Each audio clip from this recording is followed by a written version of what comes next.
রাআইতু রাসূলুল্লাহি সাল্লাল্লাহু আলাইহি ওয়াসাল্লাম, আমি আল্লাহর নবীকে দেখলাম ফি লাইলাতি ইদহিয়ান, জোছনা রাতে। আমি রাসূলুল্লাহ সাল্লাল্লাহু আলাইহি সাল্লামকে দেখলাম জোছনা রাতে। ফাজআলতু আনজুরু ইলা রাসূলিল্লাহি সাল্লাল্লাহু আলাইহি ওয়াসাল্লাম ওয়া ইলাল কমার, আমি একবার নবীর চেহারা মুবারকের দিকে তাকাইলাম, আরেকবার চাঁদের দিকে তাকাইলাম। আল্লাহর কসম, হুয়া আহসানু ইনদি মিনাল কমার, আল্লাহর কসম আমি চাঁদের দিকে দেখলাম, নবীর দিকে দেখলাম, চাঁদের চেয়েও নবীকে আমার কাছে বেশি সুন্দর মনে হচ্ছে।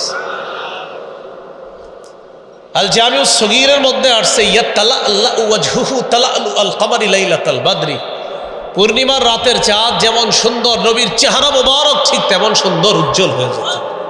কানা রাসূলুল্লাহি সাল্লাল্লাহু আলাইহি ওয়াসাল্লাম আবিয়াদা কাআন্নামা সিগা মিন ফিদ্দা, রাসূলুল্লাহ সাল্লাল্লাহু আলাইহি ওয়াসাল্লাম এত সুন্দর ছিলেন, দেখলে মনে হতো যেন তাকে রূপা দিয়ে গঠন করা হয়েছে। রাসূলুল্লাহ সাল্লাল্লাহু আলাইহি ওয়াসাল্লামের মাথা কেমন ছিল? আল জামিউস সগীর হাদিসের কিতাব 6452 নম্বর হাদিস, এই হাদিসের মধ্যে আছে কানা রাসূলুল্লাহ সাল্লাল্লাহু আলাইহি ওয়াসাল্লাম যখমার রাসি, রাসূলুল্লাহ সাল্লাল্লাহু আলাইহি ওয়াসাল্লামের মাথা তুলনামূলক একটু বড় ছিল, দেখতে অনেক সুন্দর লাগত। মাথার চুলগুলো কেমন ছিল, ঘন নাকি পাতলা? জাওয়াইদুল মুসনাদ 944 নম্বর হাদিস, কানা রাসূলুল্লাহ সাল্লাল্লাহু আলাইহি ওয়াসাল্লাম কাসীরা শা'রির রাসি, রাসূলুল্লাহ সাল্লাল্লাহু আলাইহি ওয়াসাল্লামের চুলগুলো ছিল ঘন। চুল কি লম্বা ছিল নাকি কোকড়ানো ছিল? সহিহ মুসলিমের বর্ণনা 2347 নম্বর হাদিস। আমাদের মাদ্রাসার পাঠ্যপুস্তক অনুসারে মোট হাদিস সংখ্যা হবে 3033টা, এটাই আন্তর্জাতিক রকম। এই হাদিসের বর্ণনাকারী আনাস ইবনু মালিক রাদিয়াল্লাহু তাআলা আন, তিনি বলেন লা বিল জাদিল কাতিতি ওয়ালা বিসসাবতি, রাসূলুল্লাহ সাল্লাল্লাহু আলাইহি সাল্লামের চুলগুলো একেবারে কোকড়ানো ছিল না, আবার একেবারে সরু লম্বা ছিল না। তাহলে কেমন ছিল? এটা আরেক হাদিস থেকে জানি। আল জামিউস সগীর হাদিসের কিতাব 6475 নম্বর হাদিস।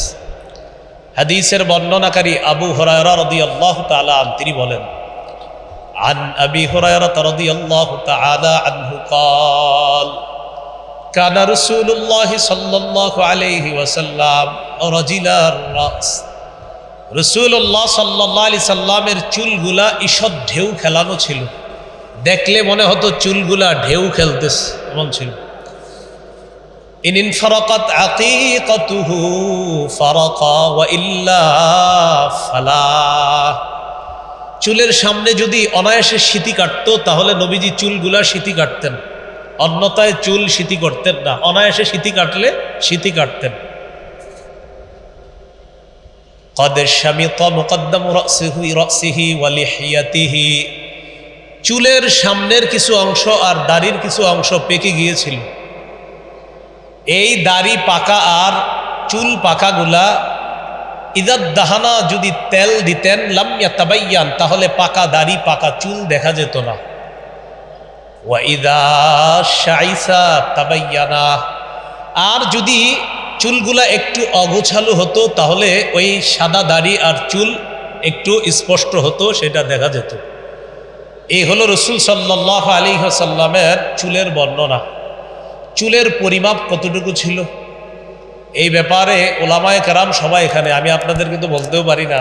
ওলামায়ে কেরাম ছাড়া অন্য যারা আছে, আপনারা 3টা শব্দ মনে রাখবেন। 1 নম্বর ওয়াফরাহ, 2 নম্বর লিম্মাহ, 3 নম্বর জুম্মাহ। কানের অর্ধেক পর্যন্ত চুল, এটা হলো ওয়াফরাহ। 2 কান আর কাঁধের মাঝামাঝি চুল, এটা হলো লিম্মাহ।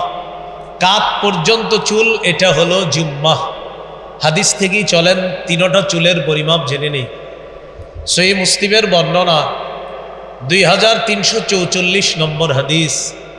এই হাদিসের মধ্যে আছে কানা শারু রাসূলিল্লাহি সাল্লাল্লাহু আলাইহি ওয়াসাল্লাম ইলা আনসাফি উযুনাইহি। রাসূলুল্লাহ সাল্লাল্লাহু আলাইহি সাল্লামের চুলগুলো ছিল কানের অর্ধেক পর্যন্ত। বলেন তো এটাকে কি বলা হয়? ওয়াফরা। সহিহ বুখারীর বর্ণনা 5905 নম্বর হাদিস। এই হাদিসের বর্ণনাকারী কাতাদা রাদিয়াল্লাহু তাআলা তিনি বলেন, সাআলতু আনাস ইবনে মালিক রাদিয়াল্লাহু তাআলা আন শা'রি রাসূলিল্লাহ সাল্লাল্লাহু আলাইহি ওয়াসাল্লাম।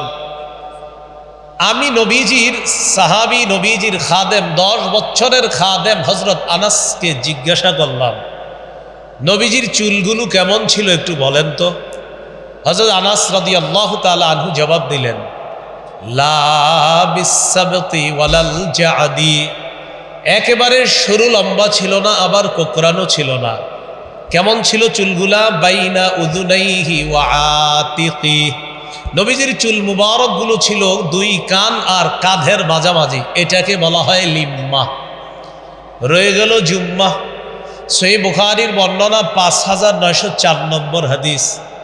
এই হাদিসের মধ্যে আছে, কানা ইয়াদরিবু শা'রু রাসূলিল্লাহি সাল্লাল্লাহু আলাইহি ওয়াসাল্লাম মানকিবাইহি। রাসূলুল্লাহ সাল্লাল্লাহু আলাইহি সাল্লামের চুল মুবারক কাঁধ পর্যন্ত লম্বা হতো মাঝে মাঝে। এটাকে বলা হয় জুম্মা। এই হলো রাসূল সাল্লাল্লাহু আলাইহি সাল্লামের চুলের পরিমাপ। এবার মাথার পরে আমরা আসি চেহারা মুবারক কেমন ছিল। রাসূলুল্লাহ সাল্লাল্লাহু আলাইহি সাল্লামের চেহারা মুবারক কেমন ছিল এক কথায় বললে, সহিহ বুখারীর বর্ণনা 3549 নম্বর হাদিস। এই হাদিসের মধ্যে আছে, কানা রাসূলুল্লাহ সাল্লাল্লাহু আলাইহি ওয়াসাল্লাম আহসানান নাসি ওয়াজহা। রাসূলুল্লাহ সাল্লাল্লাহু আলাইহি ওয়াসাল্লামের চেহারা মুবারক মানুষের মধ্যে সর্বাপেক্ষা সুন্দর ছিল, সবচেয়ে সুন্দর ছিলেন তিনি। তিরমিজির বর্ণনা 3638 নম্বর হাদিস। এই হাদিসের মধ্যে আছে, লা বিল মুকালসাম। চেহারা একেবারে গোল ছিল না।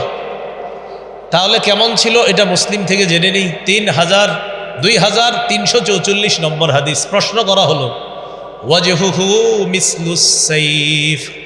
আচ্ছা, নবীজির চেহারা মুবারক কি তরবারির মতো ছিল? তো তিনি জবাব দিলেন, লা বাল কানা মিসলাস সাইফ মিসলাশ শামসি ওয়াল কমার। নবীজির চেহারা মুবারক ছিল চন্দ্র এবং সূর্যের মতো গোল সুন্দর। এর পুরা গোল না কিন্তু আপনার, কানাফি ওয়াজহিহি তাদভীরুন, কিছুটা গোল ভাব ছিল, পুরাপুরি গোল ছিল না এমন না। একটি হাদিস শুনেন, জাবের ইবনে সামুরা রাদিয়াল্লাহু তাআলা আনহুর বর্ণনা, তিরমিজির 2811 নম্বর হাদিস, 2811। এই হাদিসে আছে, জাবের রাদিয়াল্লাহু তাআলা আনহু বলেন, রাআইতু রাসূলুল্লাহি সাল্লাল্লাহু আলাইহি ওয়াসাল্লাম, আমি আল্লাহর নবীকে দেখলাম, ফি লাইলাতি ইদহিয়ান, জোছনা রাতে। আমি রাসূলুল্লাহ সাল্লাল্লাহু আলাইহি সাল্লামকে দেখলাম জোছনা রাতে। ফাজাআলতু আনজুরু ইলা রাসূলিল্লাহি সাল্লাল্লাহু আলাইহি ওয়াসাল্লাম ওয়া ইলাল কমার। আমি একবার নবীর চেহারা মুবারকের দিকে তাকাইলাম, আরেকবার চাঁদের দিকে তাকাইলাম। আল্লাহর কসম, হুয়া আহসানু ইনদি মিনাল কমার। আল্লাহর কসম, আমি চাঁদের দিকে দেখলাম, নবীর দিকে দেখলাম, চাঁদের চেয়েও নবীকে আমার কাছে বেশি সুন্দর মনে হচ্ছে। আল জামিউস সগীরের মধ্যে আসছে, ইয়াতালা আল্লাহু ওয়াজহুহু তালাআলু আল কমারি লাইলাতাল বদরি। পূর্ণিমার রাতের চাঁদ যেমন সুন্দর, নবীর চেহারা মুবারক ঠিক তেমন সুন্দর, উজ্জ্বল হয়ে যেত। এ হলো চেহারার বর্ণনা। রয়ে গেল কপাল। কপাল ছিল কেমন? ওয়াসিআল জাবিন, ললাট ছিল প্রশস্ত, কপাল ছিল প্রশস্ত। কপালের পরে দেখেন 2টা ভুরু আছে। হ্যাঁ, এই ভুরু কেমন ছিল? আজাজ্জাল হাওয়াজিবি সাওয়াবিগা ফি গায়রি কান্নিন বাইনাহুমা ইরকুন ইউদিরুহুল গাদাব। নবীজির ভুরুগুলো ছিল বক্র, ঘন, সুন্দর, সরু ছিল বক্র।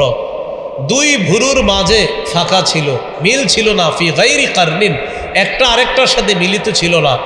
মাঝখানে বাইনাহুমা ইরকুন, মাঝখানে একটা ছোট্ট রগের মতো ছিল। সাহাবায়ে কেরাম বলেন, এত সুন্দর ছিল এটা, ইউদিররুহুল গদব, যখন নবী রাগ করতেন তখন এই জায়গার রগটা মতো চমৎকারভাবে স্পষ্ট হয়ে উঠত। যদি একটু রাগ করতেন এই জায়গায় আপনার রগটা হালকা স্ফীত হয়ে যেত, দেখতে বড় চমৎকার লাগতো, সুন্দর লাগতো। গর্ভবতী স্ত্রীদেরকে এইগুলা একটু শোনাবেন, বুঝছেন, নাটক সিনেমা না দেখা এইগুলা শোনাবেন। নবীজি নাক কেমন ছিল, কাম কেমন ছিল, এগুলা এদেরকে লিখে দিবেন, টানায় দিবেন, ঘরের জানালায় ঝুলিয়ে দিবেন। নাটক সিনেমা দেখেন, দেখার পর যে সন্তান পেট থেকে আসে পরে এটা গিয়া শাহবাগ গিয়ে ইসলামের বিরুদ্ধে কথা বলছে। এরকম ফ্যাক্টরি এখন সম্পদ তো এমনই আসবে। আল্লাহ আমাদেরকে হেফাজত করেন। এই ছিল রসুল সাল্লাল্লাহু আলাইহি ওয়াসাল্লামের ভুরু। এরপরে আপনার নবীজি সাল্লাল্লাহু আলাইহি সাল্লামের ভুরুর নিচে চোখ, চোখ কেমন ছিল? সহিহুল আদাবিল মুফরাদ কিতাবের নাম কিন্তু আল আদাবুল মুফরাদ, এটা ইমাম বুখারীর লেখা। এটার আপডেট ভার্সন হলো সহিহুল আদাবিল মুফরাদ, সেটা বিশাল হিস্টোরি, সহিহ এটা অন্য জগৎ। তো সহিহুল আদাবিল মুফরাদ 988 নম্বর হাদিসের বর্ণনা। এই হাদিসের মধ্যে আছে কানা রাসূলুল্লাহ সাল্লাল্লাহু আলাইহি ওয়াসাল্লাম আযীমাল আইনাইন। নবীজি সাল্লাল্লাহু আলাইহি সাল্লামের চোখ তুলনামূলক একটু বড়, দেখতে ডাগর ডাগর চোখ বিশিষ্ট ছিল। জান্নাতীদেরকে আল্লাহ যে হুর দিবেন, এই হুরদের চোখ হবে ডাগর ডাগর চোখ বিশিষ্ট। আল্লাহ আমার নবীকে দুনিয়াতে এই ডাগর ডাগর চোখওয়ালা নবী বানায়। চোখের ভিতরে মণি, এটা কেমন ছিল? আদআজাল আইনাইন। তিরমিজির বর্ণনা 3638 নম্বর হাদিস, লম্বা হাদিস। এখানে আসছে আদআজাল আইনাইন, চোখের দুই মণি ছিল খুব কালো, ঘন কালো ছিল। জাবির ইবনে সামুরা রাদিয়াল্লাহু তাআলা আনহু বলেন, রাআইতু রাসূলুল্লাহ সাল্লাল্লাহু আলাইহি ওয়াসাল্লাম, আমি আল্লাহ নবীকে দেখলাম, দেখার পর মনে মনে বললাম, কুলতু আকহালাল আইনাইন, নবীর চোখ মুবারক দেখে আমার মনে হলো চোখের মধ্যে সুরমা লাগানো। আমি নবীজির দিকে দেখলাম, দেখার পর আমার মনে হলো নবীর চোখে সুরমা দেওয়া। ওয়ালাইসা বিআকহালা, আসলে চোখের মধ্যে সুরমা দেওয়া না। এর মানে আমার নবীর দুই চোখ আল্লাহ এত সুন্দর করে বানিয়েছে, দেখলে মনে হতো সুরমা দেওয়া আছে, আসলে সুরমা দেওয়া না। আমরা সুরমা দিয়ে সুন্দর বানাইলে চোখ যেমন হয়, আল্লাহ সুরমা ছাড়াই নবীর চোখ এমনভাবে বানাইছে। এই ছিল চোখের সৌন্দর্য। চোখের পাশে রয়ে গেল নাক। নাক ছিল কেমন? আকনাল ইরনিন, নাক তুলনামূলক একটু উঁচা ছিল। লাহু নূরুন ইয়ালু, নাকের উপরের অংশে একটা আলো উদ্ভাসিত হতো, একটা নূর উদ্ভাসিত হতো। ও আবার নূর মানে কিন্তু নূরের তৈরি না, এখানে আবার একটা বিষয় বুঝতে হবে। হ্যাঁ, একে এক আজীব ঝামেলা। মানে আমরা অনেক সময় বলি অমুকরে, অমুক হুজুর রে, আল্লাহ মাশাল্লাহ তার চেহারাটা কি নুরানি চেহারা। নুরানি মানে কিন্তু নূর না। নুরানি বললে কি নূরের তৈরি? আবশ্যক হয় না। লম্বা প্রমাণ আদি দেওয়া যাবে, অনেক প্রমাণ দেওয়া যাবে যে নূর বললেই নূরের তৈরি হয় না। বলেন নূর বললে কিসের তৈরি হয় না? নূর। এই জন্য যারা নাকি নবীজিকে নূর বলে, তারা বলে কাদ জাআকুম মিনাল্লাহি নূর, এই আয়াত দিয়ে দলিল দেয়। এটার বিপক্ষে আমার লম্বা আলোচনা আছে যে নূর বললে যে নূরের তৈরি হয় না। অসংখ্য অগণিত দলিল দিয়েছি যে নূর বললে নূরের তৈরি হয় না। এর সবচেয়ে বড় প্রমাণ আল্লাহু নূরুস সামাওয়াতি ওয়াল আরদ, আসমান জমিনের নূর আল্লাহ। নাউজুবিল্লাহ, আল্লাহ কি নূরের তৈরি? জানি না। হ্যাঁ, আল্লাহু নূরুস সামাওয়াতি ওয়াল আরদ, তো নূর বললে যদি নূরের তৈরি হওয়া লাজেম হয়, তো আল্লাহ কি বলবেন? এই জন্য এইগুলা না, বুঝেন নাই? নূর বললে নূরের তৈরি না, এটা অসংখ্য জায়গায় আছে। ওয়াজআলাল কমারা নূরা, আল্লাহ বলছে চন্দ্রকে করেছেন তিনি নূর। চাঁদ কি নূরের তৈরি? জানি না। অসংখ্য অগণিত প্রমাণ দেওয়া যায়, নূর বললে নূরের তৈরি হয় না। কিয়ামতের ময়দানে তো এমন হবে, ইমানদারদেরকে আল্লাহ তাআলা বলবেন যে ইমানদারদের সামনে পিছনে শুধু নূর আর নূর হবে। মুনাফিকরা বলবে নাক্তাবিস মিন নূরিকুম, একটু থামো না, তোমাদের থেকে একটু নূর নেই। তো ইমানদার নূরের তৈরি। এই জন্য নূর বললেই নূরের তৈরি হয় না। রসুল সাল্লাল্লাহু আলাইহি সাল্লামের নাক একটু উঁচা ছিল, এখান থেকে নূর উদ্ভাসিত হতো, আলো উদ্ভাসিত হতো। এই ছিল নাকের বর্ণনা। রয়ে গেল নিচে গাল। গাল মোবারক কেমন ছিল? সাহলাল খাদ্দাইন, ছিল সমান। দেখেন, সমান বললে মাথায় আসতে পারে এটা কেমন সমান, কিভাবে? মোট কথা, মানুষের গাল যেমন সুন্দর হতে পারে, আল্লাহ নবীর গাল ঠিক তেমন সুন্দর করে বানিয়েছে। গালের পরে রয়ে গেল দাড়ি মোবারক কেমন ছিল? কাসাল লিহিয়া, দাড়ি ছিল ঘন।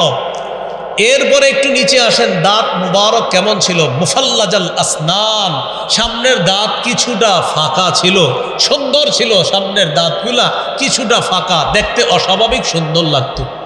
রয়ে গেল মুখের ভিতরের থুতু, এই থুতু মুবারক কেমন ছিল? সহিহ বুখারীর বর্ণনা 4210 নম্বর হাদিস। খায়বারের যুদ্ধ, এই খায়বারের যুদ্ধের দিন রাসূলুল্লাহ সাল্লাল্লাহু আলাইহি সাল্লাম বললেন, আন সাহাল ইবনে সা'দ আস-সাঈদী রাদিয়াল্লাহু তাআলা আনহু قال قال رسول الله صلى الله عليه وسلم يوم خيبر لأعطين الراية غدا يحب الله ورسوله ويحبه الله ورسوله। রাসূলুল্লাহ সাল্লাল্লাহু আলাইহি সাল্লাম বললেন, আমি আগামীকাল পতাকা এমন এক ব্যক্তিকে দিব যে আল্লাহকে ভালোবাসে, রসুলকেও ভালোবাসে, আর আল্লাহ এবং তার রসুলও তাকে ভালোবাসে, এমন এক ব্যক্তিকে আমি আগামীকাল পতাকা দিব।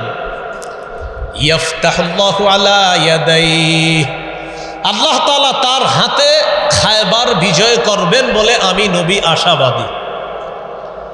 সাহাবী সাহাল ইবনে সা'দ রাদিয়াল্লাহু তাআলা আনহু বলেন, ফাবাতান নাসু ইয়াদুকুনা লাইলাতাহুম, সব সাহাবীরা রাতের বেলা ঘুমায় না, সমস্ত সাহাবীরা আলাপের মধ্যে কাটিয়ে দেয় আর টেনশন করে, আইয়ুহুম ইউতাহা, না জানি আগামীকাল পতাকা কার হাতে দেয়। সবার আশা, না জানি নবী পতাকাটা কাকে দেয়, যদি আমাকে দিত, যদি আমাকে দিত, মানে আশা হলো যে রাসূল সাল্লাল্লাহু আলাইহি সাল্লাম পতাকা কাকে দিবে। তো এই পতাকা পাওয়ার জন্য সবাই আশা করতেছে।